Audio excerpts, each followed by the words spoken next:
is that let's suppose that you're hired as a guide to work for the Forest Service or one of the camps like the YMCA or the YWCA or any of the group camps where you take people out for short walks to demonstrate the flowers and the types of bugs that are around and also the trees.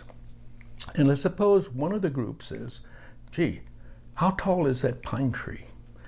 And the forest person would say probably one of two things. He'll say, well, it looks like it's approximately 60 feet tall.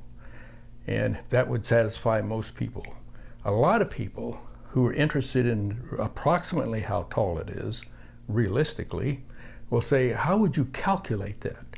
The person leading the group would say, well, there is a way of doing it, and it's called the shadow method. And how that works is as follows. Let's suppose you had a tree, and this tree we'll call the height H1, and it casts a shadow, assuming the sun's out, casts a shadow of L1. And if one of the persons in the group is, say, around 6 feet tall, we'll use that as an example. Suppose this person is 6 feet 0 inches, and it casts a shadow of 2 feet 0 inches, just for calculation purposes. So does this qualify? And this would be H1, the height of the person, H2, and then the length of the shadow is L2.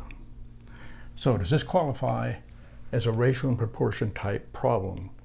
And the answer is yes, because you're comparing two things. You're comparing the height of the tree to the height of the person, H1 to H2, and the length L1 to L2.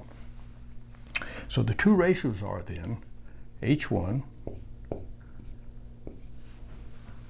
to L1, and that's equal to H2 to L2.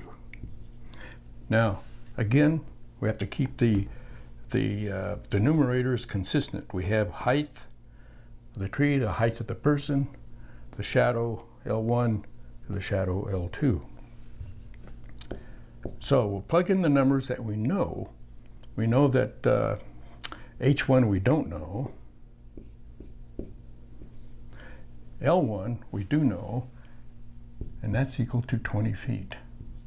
We step that off. This person is 6 feet tall, step it off to be 20 feet. So we have 20 feet for L1.